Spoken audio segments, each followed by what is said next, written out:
I'll call meeting to order. Please rise for a pledge of allegiance. I Pledge allegiance to the flag of the United States of America and to the republic for which it stands, one nation under God, indivisible, with liberty and justice for all.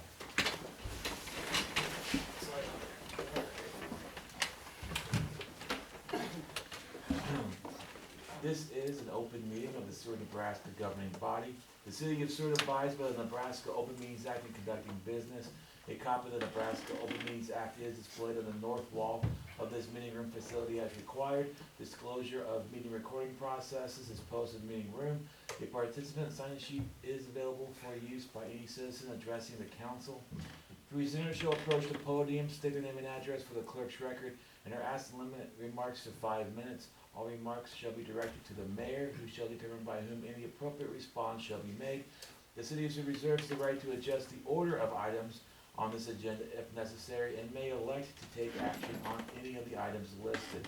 Please call the roll. Coulterman. Present. Miller. Here. Streisand. Here. Tanyas. Here. Workman. Here. Wilkin. Here. We have a quorum present. All right, our first 6 items make up this evening's consent agenda. I'll move the consent agenda. Second. We have a motion and a second. Can you ask anyone else to speak on each item? No. Oh, Do I need to record this as a group? we don't have to do it today because a lot doesn't affect us. Okay, sounds So, good. we're good. All right. Please register your votes. Please display the votes. Voting in favor, Wilkin, Tanyas, Coulterman, Miller, Streisand, Worgen, 6-0. This evening's public hearing, our first public hearing is consideration of an ordinance approving the preliminary and final plat of Heritage Farms. Welcome. Good evening, Council, Mayor. What we have is an application to subdivide 38 acres on the northwest corner of 252nd and Waverly Road. It is an ETJ. We will not service it with any utilities or streets. There, as you know, are well aware, Waverly Road is paved out that far at this point. If you take a look at the map, we will make note that we spoke with John Rainier of Seward County Highway Superintendent about driveways. And there's 2 driveways right next to each other, consist of 20 feet apart, leading into 2 lots in the back. By city code, we allow a lot to be serviced by a 20-foot road or 40-foot jointly. And so we've left them as 2 20-foot roads, not knowing what the neighbors, if they want to combine them, they can do whatever and surface it or however they want to handle it. Each lot, as usual in the ETJ, would be responsible for its own water and sewer requirements. We will look at stormwater runoff on a per site basis. All the lots meet rural residential requirements. And with that, it was recommended 6-0 by Planning Commission, with Ron Wallman abstaining as chairman because he is a neighbor to the property. Okay. Thank you. Any questions or comments from the council? It is a public hearing, so I can open up the public comment portion of the public hearing. If anyone from the public wishes to comment on this item, please come forward at this time. Seeing no one wishing to comment, I will close the public comment portion of the public hearing and return to the council for any further discussion. I said the only thing I know, this is by Plum Creek. Is any of those sublots within the flood zone? Or They are not. Okay. They're up on the hill, so. Okay, yeah, I haven't looked at the map yet, so I have no idea. Thanks. Any other questions or comments? This area is not in our growth area within the, Correct, it's not identified in our comp plan in any way. We have had a discussion with the owners, and that's years down the road, that part, you know, as far as our growth goes, when we're looking at it. the reason for consideration of that for the council members are with the planning commission is if this was in our growth area, we may not want to look at this because ultimately you would have to move through it. Those are the kind of growing pains that cities like Lincoln see on the south side of Lincoln where they had all this acreage development, and then they try to push through it, and then it becomes a major headache. And so predominantly our growth areas are to the north directly, north of the city, and then to the east by Prairie View, and then further directions down Highway 34. Other than some odds and ends, there's nothing particularly other than commercial industrial growth to the south. So this area is not identified anywhere in there, but that would be a concern though if it was. Any other questions or comments from the council, or ask someone to introduce the ordinance? I'll introduce the ordinance.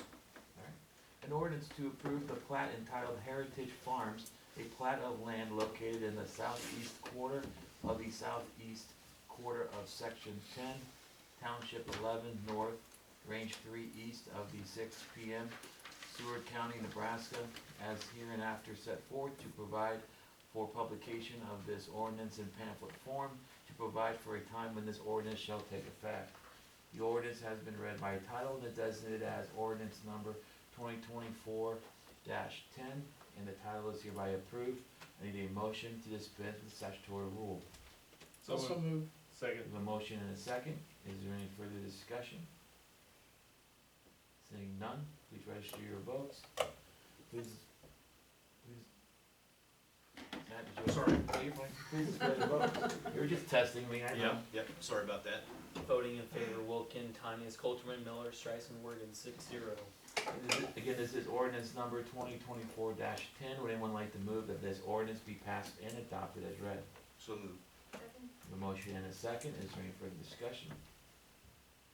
Seeing none, the question is, shall ordinance number 2024-10 be finally passed and adopted? Please register your votes. Please display the votes. Voting in favor, Wilkin, Tanya, Colterman, Miller, Streisand, Morgan, 6-0. Alright. Thank you. Item number 2 under public hearings is consideration of an ordinance rezoning property identified as Heritage Farms from AG Agricultural District to RR Rural Residential District. Welcome. Simply put, to make them conforming lots, rural residential lots, have to be 5 acres. Ag is 20 acres, these are less than the 20 acres, we have to rezone them to rural residential. And again, all 7 lots meet the requirement for that. Thank you. Any other questions or comments from the council? Again, this is a public hearing, so I'll open the public comment portion of the public hearing. Anyone from the public wish to comment on this item, please come forward at this time. Seeing no one wishing to comment, I will close the public comment portion of the public hearing and return to the council for any further discussion, or if someone would like to introduce the ordinance. I'll introduce the ordinance. An ordinance to amend the official zoning map of the city of Seward, Nebraska to rezone certain property within the 2-mile extraterritorial jurisdiction of the city of Seward, Nebraska, now zoned as AG Agricultural District to RR Rural Residential District, specifically tracts of land north of Waverly Road and west of 252nd Road, to describe the property rezoned, to provide for publication of this ordinance in pamphlet form, to provide for a time when this ordinance shall take effect. The ordinance has been read by title and is designated as ordinance number 2024-11, and the title is hereby approved. I need a motion to dispense with the statutory rule. So moved. We have a motion and a second. Is there any further discussion? Seeing none, please register your votes. Please display the votes.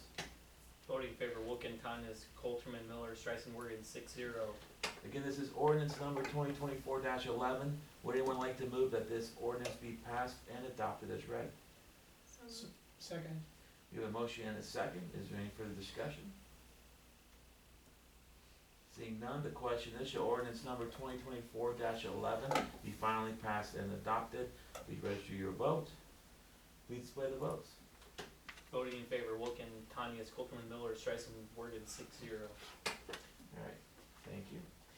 Item number 3 on our public hearings, consideration on ordinance approving the preliminary and final plat of May Homes? My home. My Homes, okay. My Homes Edition, welcome. All right, this is a 6.5 acre parcel on the old Peterson property to the west of the water treatment plant on South Columbia there. What they have asked to do is to divide this into 5 lots, one of which is a existing home property with some sheds and buildings on it. They wanna sell that privately. And then they've got 4 slab-on-grade home lots that they have developed, and then 1 lot to be determined what they're gonna do with at a later date. They're looking at accesses and what the opportunities are for that lot. All the utilities are already there, the streets are already there. We've run it by all the utility departments, nobody had any issues, there's some storm drainage down there, but that's all accounted for in the easements on the plat. So there were no questions there, and with that, it was recommended 7-0 by planning commission. Alright, thank you. Any initial questions or comments by the council?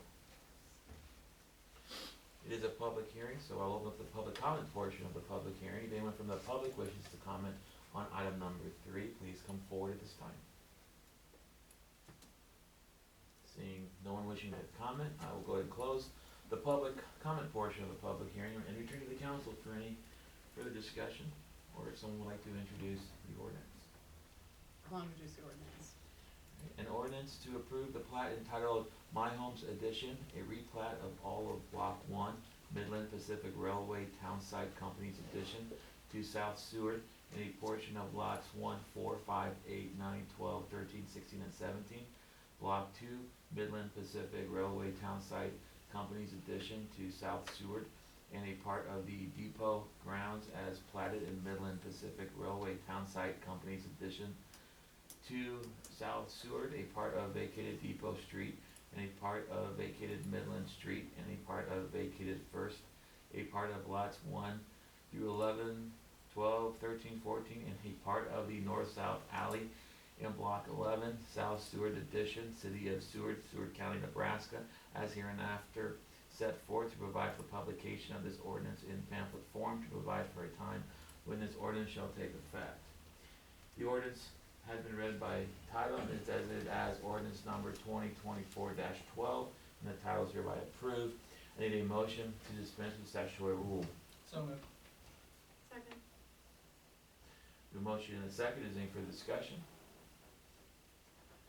Seeing none, please register your votes. Please display the votes. Voting in favor, Wilken, Tanya, Copeland, Miller, Streisand, Morgan, 6-0. This is ordinance number 2024-12. Would anyone like to move that this ordinance be passed and adopted as read? So moved. Second. The motion and a second, is any further discussion? Seeing none, the question is, shall ordinance number 2024-12 be finally passed and adopted? Please register your vote. Please display the votes. Voting in favor, Wilken, Tanya, Copeland, Miller, Streisand, Morgan, 6-0. Alright, thank you. Item number 4, consideration of an ordinance rezoning property identified as My Homes Edition from RM Mobile Home Residential District to R4 Urban Residential Multifamily District, or High Density. Welcome back. All right. Given this property, part of it is currently zoned mobile home residential, and part of it is zoned R4. A couple of the lots kind of straddled the line. After looking at it, we have no intent of ever putting mobile home residential down there.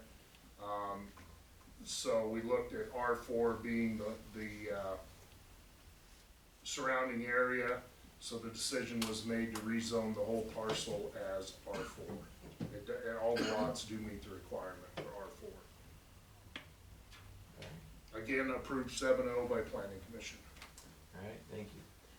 Any initial questions or comments from the council? It is a public hearing, so I'll open up the public comment portion of the public hearing. If anyone from the public wishes to comment on this item, please come forward at this time. Seeing no one wishing to comment, I will close the public comment portion of the public hearing and return to the council for any further discussion, or if someone would like to introduce the ordinance. I'll introduce the ordinance.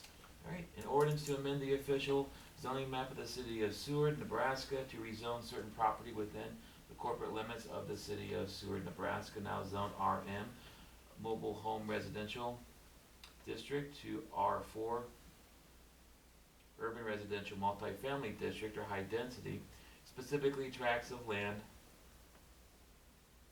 west of Columbia Avenue and south of Depot Street, to describe the property rezoned, to provide for publication of this ordinance in pamphlet form, to provide for a time when this ordinance shall take effect. The ordinance has been read by title and is designated as ordinance number 2024-13, and the title is hereby approved. I need a motion to dispense with statutory rule. So moved. Second. We have a motion and a second. Is there any further discussion? Seeing none, please register your votes. Please display the votes. Voting in favor, Wilken, Tanya, Colterman, Miller, Streisand, Morgan, 6-0. This is ordinance number 2024-13. Would anyone like to move that this ordinance be passed and adopted as read? So moved. Second. We have a motion and a second. Is there any further discussion?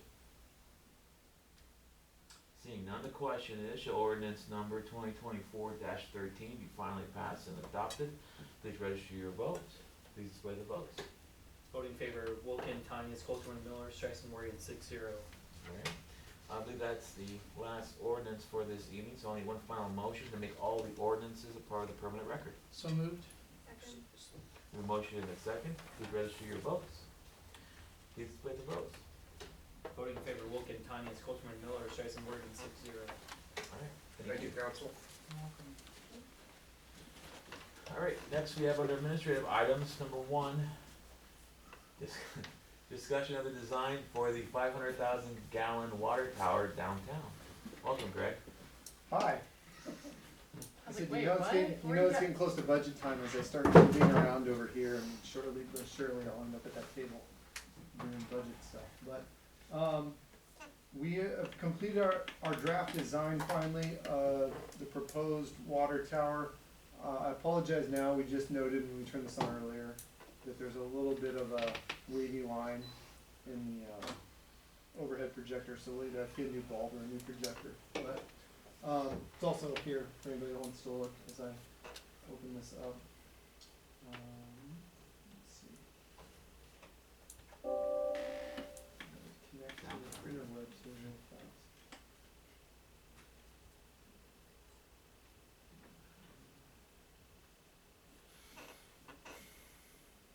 But in the meantime, while that's going, with the web, oh, dude. Let's update my folder. Just 1 second. Oh, Mike, did you save that somewhere when you emailed it to? That I could find it? No. Oh, it's on my hard drive. That's okay. As long as you emailed it to me, my email, it's loading here. It'll just take a few seconds. So, a little bit of background. At the initial stage of design of working with the designers, which is Olson, they kind of gave us the headroom and amount of detail that we could provide. So originally this started clearback actually with Tim Richton and Mike working together and looking at different designs that we found across the nation. They provided us anything from your standard, you know, boilerplate white with black lettering that says Seward all the way up through some photorealistic ones, but the price for a photorealistic design is extravagant. And so, obviously being Seward, Nebraska, 4th of July city, we felt that a patriotic opportunity was the most in tune with what we would want to see. And so we shared a few different ideas and designs with Olson to see if they could work, and then took them back to the mayor and had him take a look at it. From that, the mayor instructed, all right, those look like good ideas, generalities. Now let's go find a real artist, not you guys, and see what they can put together. And so ultimately we reached out to local artist Seth Boggs, as you're all familiar with all the work he's been doing as of late, doing murals and other art forms. Seth was very grateful to work with us on a design. He presented numerous designs. We kind of just let him go and think about it. I think the predominant one that we came up with though, and kind of the thing that the mayor had shared with us, is to really get a logo to pop. You traditionally want a dark background with light lettering. White lettering is preferable. It makes things stand out better to the general eye. He's not wrong. Maybe a few of you have heard him say this before to you. And so one of the things we kind of pushed towards was the logo, however we designed it, however we utilized it, whatever fonting we used, needed to be white on a dark background. That was kind of the only general idea. patriotic theme, let Seth go. So Seth did a great job, presented a bunch of items, and ultimately he came up with one that was essentially a waving flag starting at the top of the tower and then kind of shading itself out to the ground. The way that design works though is it works as like a 2D flag. So when you see it for the first time, it works correctly because it's laying flat. We liked it, that was the one that was ultimately selected, but then we had to put that into 3D. And that's when we noticed there were some issues in regards to, one, the transition of colors. It was a gradient transition. Our guys that are actually painting it, working through Mike and Olson, they were like, yeah, we can't do that. That's not a paintable system, to literally start with a blue and flex down to a red. Basically is what Seth's original one. They couldn't do that within the confines of the budget and technicalities. And it is hand painted. Yes. So that's part of the challenge is, and we talked early on about maybe some kind of a camouflage because it's, designed because it's next to the National Guard Museum. But all those items are so expensive to do it from a hand paint. It's not like they're wrapping it like you wrap a vehicle. It's a lot more labor intensive, and that's why the costs can get away from you if you want to get too specific in the design. And we couldn't ship Seth up there to do it himself. No. He has other things to do, let alone it's a little high up there. So we went back and forth with Seth and he worked on it and he transitioned it. But one of the things was the stripes of the flag as it came down. In 2D it looked fine, but when you thought about where they end up and where they go, it didn't work in a 3D environment. And so we had to solve that problem. And working with Seth and Mike, Mike was ultimately able to use some concepts that Seth had to create a flag effect coming down, which we really liked, but didn't create a barber effect. That was the concern, is if you have red and white stripes and you're going down in a circular pattern, it just starts to look like you put barber stripes on the bottom of it. It's like, oh, that's neat, but you can't get that, that ideal. And so ultimately through those two concepts, working with Mike and Seth, we were able to come up with the concept you see here. This is really blown up. I'm actually going to make this smaller a little bit here so you can kind of see the whole effect. And so as you pan out, so ultimately that's now got really small. I apologize. That's generally the concept, and we can pass this around. The flag effect actually goes in the 3D environment, so it actually looks as if it's waving all the way around at different levels and heights. Commissioner or Councilman Morgan, if you want to pass that, you guys can look at it closer. We have a dark blue at the top. We utilize a lighter royal for the stars. They're in different phasings and stuff, rather than being traditional, because again the flag is kind of moving. So this is actually almost like a flag waving in itself. At one point we looked at white stars, but white stars with the logo, it blows it apart. You can't make out anything because it just looks like white blown up all over. And so Seward's unrecognizable. The Seward logo that we did utilize is the logo that was designed by Caleb Mueller. It's been in all our branding leading up to this, and we thought it was appropriate for the size and the curvature. Things like the S-tail and stuff with the curvature of the way it works, that's not going to get blown out or seem strange, versus something that had very tight, strong lines one way or the other, where the curvature of the tower would likely warp that logo. Kind of similar to other ones, Wahoo has a similar idea, but again, this starts with that dark top. If you've noticed driving into town, that thing is very prominent in the skyline because of the dark nature of it versus a light blue, whitish skyline when you're looking through town on Highway 15, either north or south. We anticipate that the two faces will be north and south direct as you come into town, because you'll read it straight across as you're coming into the city. Either way, it's not really, we were thinking about adjusting the south one to face more towards the square, but we went and took all the sight lines once it got built, and being offset by the old tower just that much further back, with the buildings, the trees and everything else, the sight window for that is very, very narrow to be able to read it on the square. It's essentially between kind of the current William Henry Seward statue and the sidewalk coming out north of the courthouse. In there, you can see it. Anywhere in the outside of that, in the whole square, you can't see it at all. It's unrecognizable. So buildings are too high; it just doesn't work. And so we felt like the facing of the north and south will allow people coming into town for a very long distance to be able to read that as Seward and see it stick out over the skyline. We'll probably work out some lighting effects and other things later on. So I don't know if there's too much of that. We have 2 spotlights So- in the project. So we can do other creative things with that, but it will be lit at night. But this is generally the design as Seth and with our adjustments working in a 3D environment work out. Mike does have it modeled for that base in 3D, so he actually sent it off to have it looked at by the contractors that are gonna paint it up.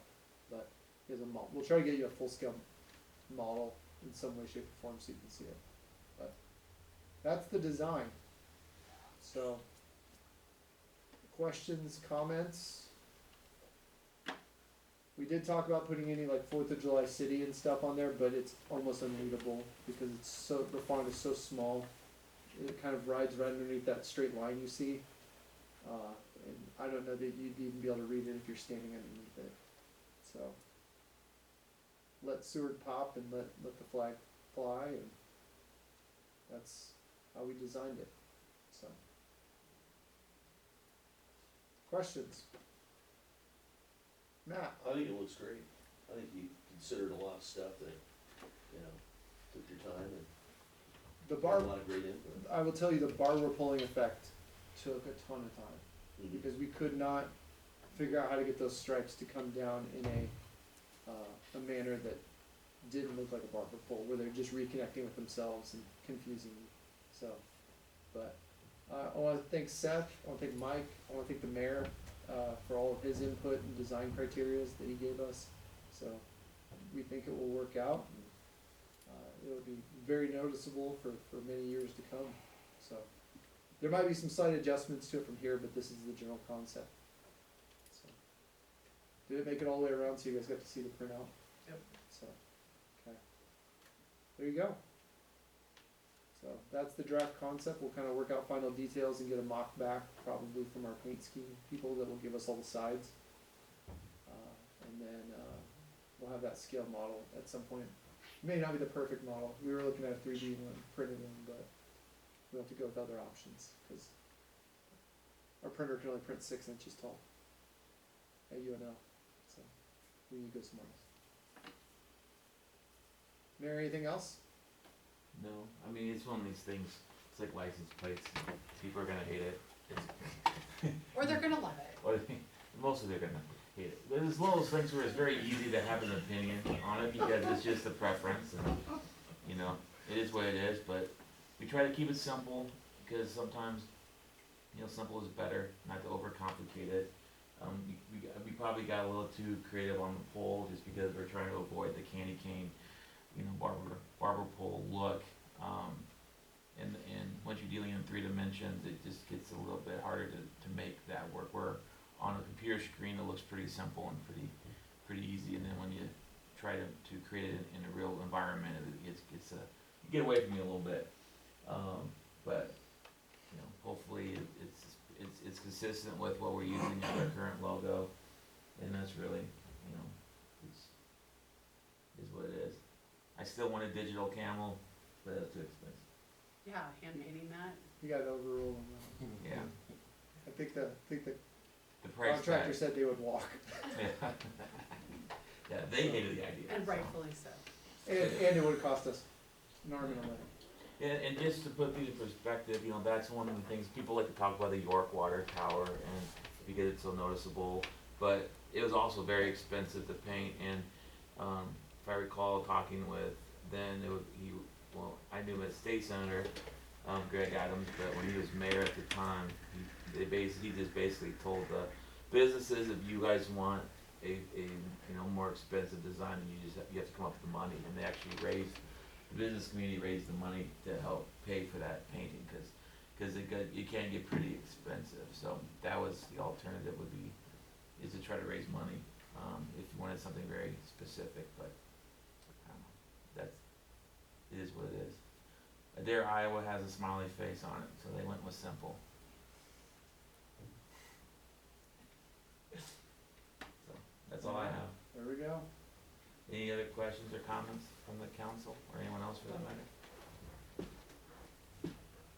It's art, objective. So, alright, did you want anything else on that item, Greg? No, I don't have anything else. Alright, so item 2 is items related to funding of the 500,000 gallon water tower downtown. Mike, welcome. Thank you very much. So we qualified for a state revolving fund loan for the water tower project. So we have a loan amount that's roughly $4 million. The project won't, I don't believe, approach 4 million, but won't exceed it. We do with the SRF loan program, based on our size, we do qualify for forgiveness of roughly 35% of that loan. So the most attractive part of that is the forgiveness portion of that. It's pretty substantial. The second part of that is the interest rate is fairly reasonable, I guess, given the current period of time. But we do seek approval on that loan to be able to secure that.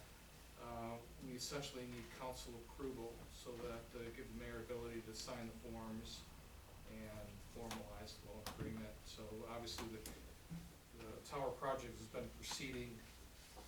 We've been paying bills monthly while we're working with this loan in progress. This will help us fix that loan rate, and any future increases would not affect our loan. Do you need a motion? Well, this is your resolution, right? That's what I was saying. For A, so unless there's any questions or comments, I would ask someone to introduce Says that. the resolution. I'll introduce the resolution. The resolution has been introduced and is designated as resolution number 2024-22. Would anyone like to move that this resolution be passed and adopted? So moved. Second. We have a motion and a second. Is there any further discussion? Seeing none, please register your votes. Please display the votes. Voting in favor, Wilkin, Tanya, Coulterman, Miller, Streisand, Morgan, 6-0. Alright, thank you. Mike, item B? Anything on that one? The same Okay, comments. you don't need to add anything. Okay. So you ready for item 3? Or did you need it, do you need a motion on the, for B to? you need I'm unaware of why there needs to be A and B myself. Okay. Are I we think good? the resolution allows us to. Covered both? Yeah. That was the intent. Okay. Okay, just wanna make sure we didn't miss anything. Okay, item 3, consideration of an amendment, number 2, to a professional services agreement with Short Elliott Hendrickson Incorporated, SCH, in the amount of $338,914 for additional engineering services related to the wastewater treatment facility improvements project. Welcome, Mike. Thank you very much. So in your packet was 7 pages, included were 3 different documents, a 2-page letter, 4-page letter agreement, supplemental letter agreement, modifying the contract that we have with the wastewater treatment plant design engineers, Short Elliott Hendrickson, SEH. The third document at the very back end is a table identifying the additional services that we seek from SEH. Some of these are, so none of these items, well, I should say items 1 through 3 were really unpredicted at the time of design, exactly how these would work out. We do have a current soil surcharge project in effect that's essentially to preload the area where this 150 by 150 foot tank is going to sit. And so there was costs related to creating a separate project for that. So we do have several bidders, 3 excavating contractors, our plan holders. The bid opening is the 25th of this month. We think it's quite successful. With the tank being constructed in the floodplain, then we need a floodplain permit. That portion we did know. How we would resolve that permit, to get a no-rise certificate, was the issue that was not scoped out prior to this amendment here. So there is a issue of, we have storage, compensatory storage, where for every cubic foot of dirt that we put into the fill into the new, into the floodplain, that we remove somewhere else out in that very reach of the river. And so that extends essentially Plum Creek from the bridge at Highway 34 south to the bridge at Fletcher across the Big Blue River is the area we're talking about. We do have confidence we're gonna get a no-rise certificate, but all the work that, the engineering work that involved in making that determination is included in these first three items here. Item 4 is really the changes that the city has asked for and designed as the design has progressed. So we've actually, Brandon and I have met, and his team have met many times with SEH, and we've kind of modified the final design. Officially it's at 90%, but effectively it's ready at this point to submit to NDE for approval. And then, so that's item 4. Items 5 and 6 represent the next step. So we do have to get state approval for that project. And number 6 is bidding of the project itself. So those last two items are fairly hefty. I would add that the total for these 5 additional tasks to the scope for this project, $339,000, just under $339,000. That total with our full design, it is totaled in the first letter on the second page, $1,881,184, including this $339,000. That still represents just under 5% of the anticipated cost of the project. So it's very efficient in terms of engineering. They've only used the time, the dollars essentially billed for what was actually needed. And so I think even still with this amendment, we have the typical is anywhere from 7 to 12% for design engineering. We're adding bidding services here. So I think we're well under what would be a typical budget given for this scale project. It does seem like big numbers. This is the largest infrastructure project in the history of Seward. And of course then the corresponding engineering costs are the largest that we pay for any single project. But with all that, I do recommend that we approve this amendment to the agreement between Seward and Short Elliott Hendrickson in the amount of $338,913. Thank you, Mike. Are there any questions or comments from the council? Is that this budget year or next? That amount? That it I'm guessing it will split. stretches across. Yeah. It will take us all the way through, cause we won't likely, the earliest we would bid this is late fall probably. We still have to align and go through the WIFIA process and see if that's gonna be ultimately our funding mechanism, if we don't see any other state dollars coming in. So we need to finalize that and then get going, so. It will likely stretch across multiple. Any other questions or comments from the council? I will entertain a motion. Move to approve. There's a motion and a second. Is there any further discussion? Seeing none, please register your votes. Please display the votes. Voting in favor, Wilkin County is Coulter, Miller, Strice, and Morgan, 6-0. All right, item 4, consideration of a change order to the construction contract with General Excavating for the Park Avenue Storm Sewer Improvements Project. Mike? Thank you, thank you. So, in your packet was a 2-page work order number 5 for the Park Avenue project. If you've seen it recently, it's, all the piping is complete, the inlets are all complete. It is ready for subgrade preparation and then paving.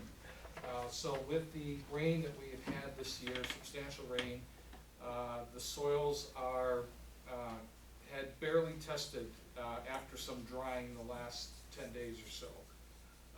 At subsurface, just a couple inches underneath, it's still substantially wet.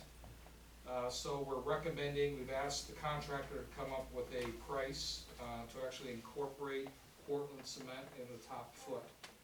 The last time we did this was in the East Seward project. We did several hundred feet down near the leaps on the far east side. There it was fat clay. This is alluvial soil, so it's soils that would laid in essentially from water, moving that high organics, squishy soil essentially, very poor for supporting the pavement.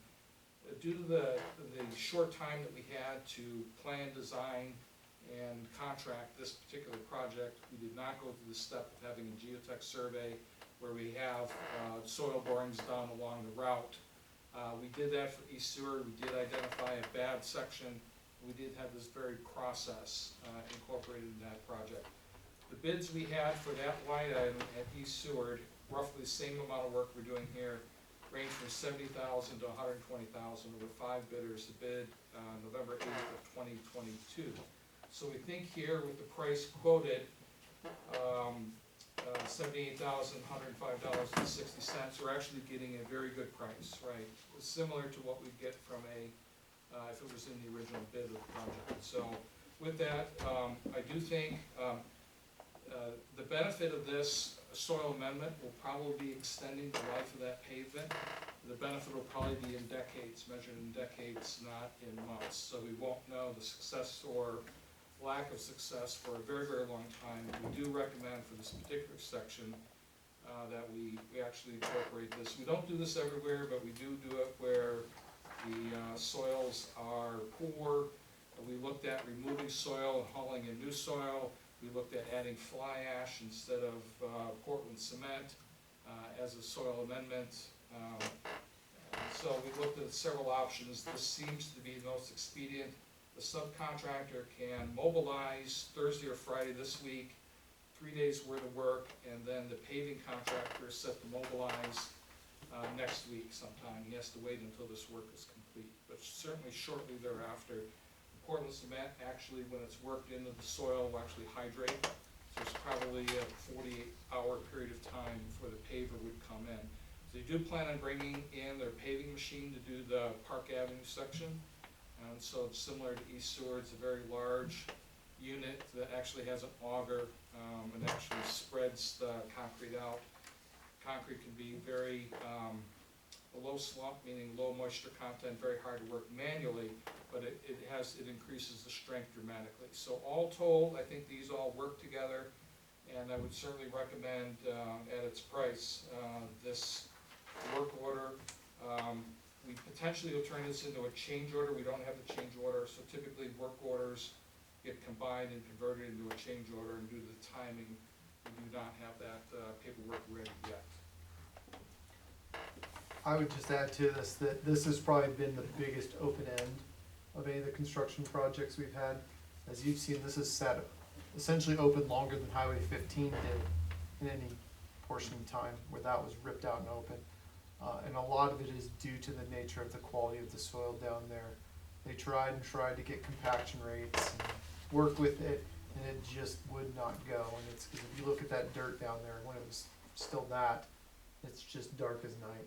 It is just not soil that's conducive to putting a roadway on top of for the long term, especially a roadway at this depth and concrete level. So I commend Mike and the staff. They've scattered, but they've also tried to work with the unfortunate neighbors down there that have to deal with this thing sitting open and open and open. It's quite the headache, especially for the few that live directly on Park.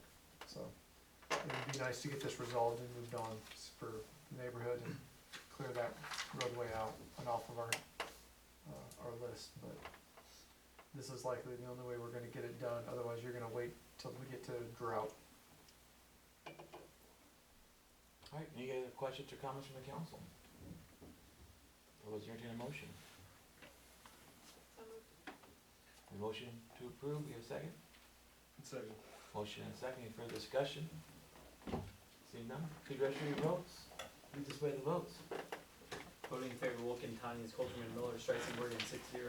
All right, item 5, consideration of memorandum of understanding with Tall Grass Development Incorporated to conduct a blight study of property located at lots 1 and 7, all lots 2 through 12, and vacant alley, HN&R addition, block 100, Seward County, Nebraska. Greg? This is actually an agreement essentially that we approved previously, but we had to make adjustments to it. this is properties adjacent owned by essentially Concord Management, Tallgrass Development, down near Hughes Brothers. You have the 3-unit apartments, they're all together, and then a vacant unit, or a vacant lot. They wanna look at developing that vacant lot, utilizing TIF potentially. The first step in looking at doing that is having a blight study completed. We had authorized this a while back. RDG, Planning and Design, said that they don't have the capacity to do it anymore. And so they abandoned it. And so we had to make an adjustment to a reputable planning firm. We have a reputable firm we've worked with out of Kearney that can perform this for us. In the meantime, our next agenda item, we had someone else contact us, so get a better cost and a cheaper one in total. We wanted to combine them and have them do them both if we look at it. So, again, this one's one we technically already approved, it's just giving us the ability to work through at the same price levels and everything, but with a reputable planning consulting firm. And so, I can answer any questions you have about it. This doesn't commit us to approving the blight study or saying that's blighted or approving a TIF, it just has a mechanism to have the study done. Any questions or comments from the council? Yes, Matt? Does it affect the valuation of the other apartment buildings, if that area's blighted? I tend to find, we've had this kind of philosophical discussion before. I tend to find that areas that are located in blighted areas are actually worth more money because they have access to more funds that other areas don't, under the same exact conditions. So if an area, I don't think anybody could go around and say that the new Jimmy John's and Domino's and apartment buildings lowered the value, but that's a blighted area. Our whole downtown is blighted, and we have amazing areas. Yeah, but to your point, Matt, I mean, that is something that I think every year when the legislature takes up bills that deal with TIF, they do have that discussion because there is somewhat of a stigma, some people feel by saying that an area is blighted or substandard by that definition. They've actually talked about giving it a different name. But you know, it's kind of like classifications. You know, you have in high school sports, you got A, B, C, C1, C2, D1. Well, in some states like Texas, it's 5A, 4A. They're all A. They're all A. It's just a different number. So it's just kind of that connotation of how people react when they hear that. But smaller communities, they'll blight the whole town. For example, Seward, maybe we can do 30%. Approximately 30% is what we're limited to. But that means you can, if you want to add something to that map, you can then take something out. So you just can't have more than that. But if I remember correctly, I think like Warren Buffett's house is in a blighted and substandard area in Omaha. Because Are we maxed out our No. area of blighted? No. But yeah, I don't think realtors or anyone that's, you know, marketing, or I don't think the county assessor looks at that designation to impact that decision at all. But yeah, but to Greg's point, it does create the possibility though, as far as access to TIF and other community redevelopment dollars. Yeah, but no, that question comes up every year, so you're not the only one that wonders about that. Any other questions or comments? Where's the general area of this one at? 'Cause we haven't seen this one before. It's the southwest part of Ninth and Lincoln. Yep. It's the southwest part of that intersection. Which is across the street from Hughes Brothers, right? Yeah. Well, And John's doing marketing No, videos, so this is a different one. This one isn't. This one isn't. Where's this one at? That was the previous one. That was Tallgrass. We haven't moved on to the other one yet. We haven't voted. The other one's by hand grocery. Yeah, Right, yeah. but we haven't voted on the first one, correct? Yeah, Yep. You might You're wanna good. call something else, most people Sorry. don't know where Just that making is. sure we're all. sorry. Just looking at maps, sorry. Do you know Got where lost. that is? And grocery. Yeah. So on item 5, Exactly. any other questions or comments from the council? Just to be clear, this is one that we've done previously. We Approved previously the approved this, agreement. and then RDG couldn't do it, so I needed to have something that had contract language that I could move it to a So new we're just firm. saying yes again, though? Yep, Yeah. Gotcha. same terms. We need a motion yet there. Move to approve. All right, we have a motion or a second? Second. We have a motion and a second. Any further discussion? On item 5? Seeing none, please register your votes. Please display the votes. Voting in favor, Wilkin, Tanya, Coulter, Miller, Streisand, Morgan, 6-0. Okay. Item 6, consideration of memorandum of understanding with Peary Housing LLC to conduct a blight study of property located at lots 9, 10, and the south half of lot 8, HM&R addition, block 88, Seward, County, Nebraska. Greg? Yeah, we were contacted by Mark Perry. If you remember the house, apartment building house at 428 North 3rd Street, had a fire, was demoed, and Mark and them are looking at what options they had. I think they wanted to build a multi-unit facility, looking at doing that to maximize their costs and to be able to provide housing that meets the needs of the community. They were looking at the possibility of TIF. That's not in the blighted area. I think it's barely off from some previous ones. Again, we did a similar one for the Caden Apartments over by Concordia. In the meantime, Mark spoke with the owner of the former grocery store that's now just storage for the most part to the south, and is in conversations with them potentially to purchase. So a request was made to look at both parcels combined to see if it would qualify for a blight study. Same terms as the last one, same costs and everything, but the property owner requested to see if we could look at that to bring more multi-unit housing to that area where multi-unit existed beforehand. So that's what we're looking at. Again, they'll still have to meet all the general zoning and regulations. It doesn't change anything about that, but I think from a finance perspective, to make the whole thing work and buy up the other property, that TIF would be required to meet the needs of what they wanna do, so. Okay. Is there any questions or comments from the council? I'll entertain a motion. Move to approve. I'll second. A motion and a second, is there any further discussion? Seeing none, please register your votes. Please display the votes. Voting in favor, Wilkin, Tanya, Coulterman, Miller, Streisand, Morgan, 6-0. Alright, thank you.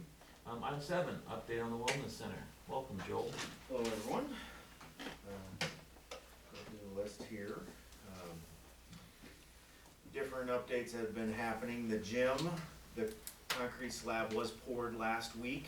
On Tuesday, I was able to get up and see the end of it. It was done by noon. They got going right away early, before 6 o'clock. And so that was done in the process of seeing the finish of that. I mentioned, oh, that was pretty good progress, and the superintendent said, oh, this is slow, we wanted it to be done a while ago in the morning. So, as far as earlier in that day, so I thought it was great. That pour is done. It's a big section to pour, and so it was impressive to see that get done in the morning. What's going on now is wall framing. That will continue over the next couple weeks out on the outside of that. And then the next thing that will happen into August, there will be wall rough-ins and drywall will happen, and that's scheduled to be done halfway through August. So that's the gym section.